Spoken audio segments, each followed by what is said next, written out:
Shalom everybody and welcome to a very special Regah Bivrit outdoor edition. We are back from the Chagim and the Moadim to continuation of the book of Bamidbar, and today we are in Parashat Nasso. Now I would like to focus on today on a verses that you are very familiar with. The Birkat HaKohanim, what is known as the Aaronic benediction.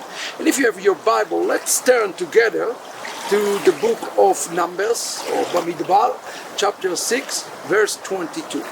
It says there in the text, וידבר אדוני אל משה לאמור, דבר אל אהרון ואל בניו לאמור, כה תברכו את בני ישראל, אמור להם, יברכך אדוני וישמרך.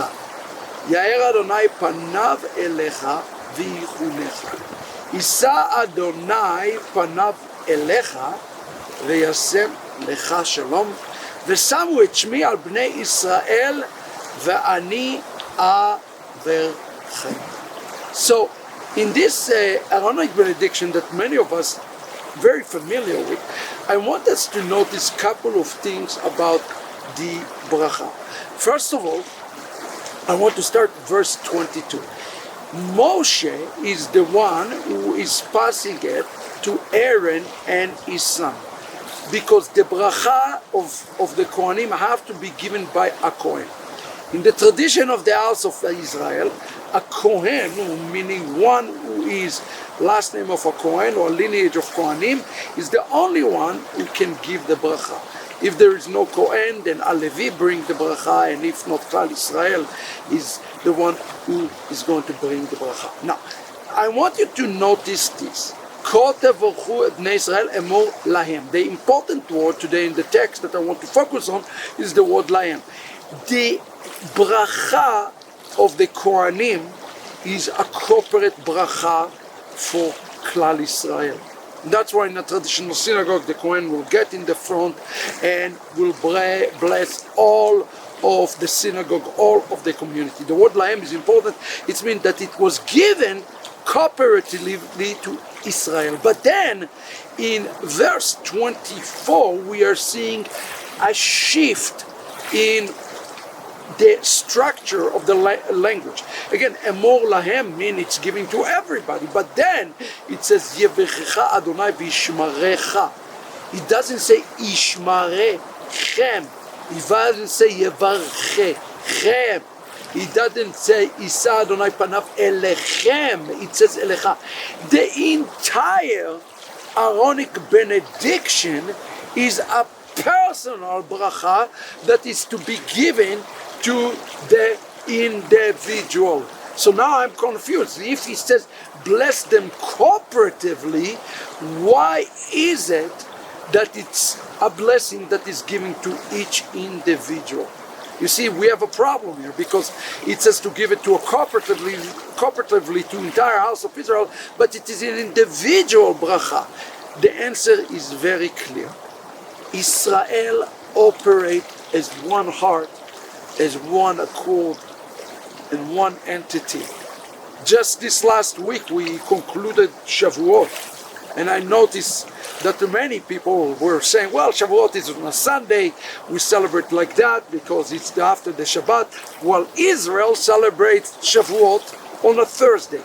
I want to explain to you something about Judaism and why this is so important, that the blessing is given in a corporate level and in individual as one. The moment that we do things separate from the house of Israel, we divide ourselves from the house of Israel, we divide ourselves from the corporate blessing, we are also cutting ourselves from the individual blessing that has been given to Israel. And this is important. This is called in Hebrew the triple blessing, habracha המשולשת. And here it says in the end, ושמו את שמי, they wrote my name, על בני ישראל. You see, it's literally translated as I put my name on the children of Israel. Well, when does God put his name all of Israel? He put his name on all of Israel, brothers and sisters, when Israel operates as a one unit, as one entity. In a moment that we, even as Messianic believers, we cut ourselves from Israel, we do things that are foreign and strange for the house of Israel. The moment we're doing that, the name of God cannot be upon us. The reason is because God loves unity. He loves oneness. In the book of Acts, in Shavuot, by the way, it says that the believers were on one heart and one accord. They came to celebrate Shavuot with all of Israel in one heart and one accord. This is important. The blessing of Shavuot is the blessing of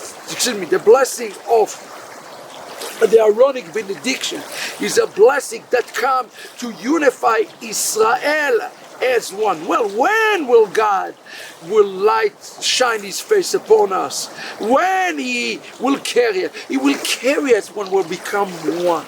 The key for Birkat HaKohanim, by the way, is found in the last word. Veyasem lecha shalom.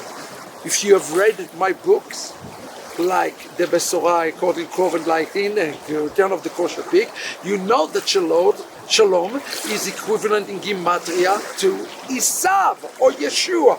When there will be Shalom in the world? When Shalom will bring the Sar Shalom, when the nation reconcile with Israel.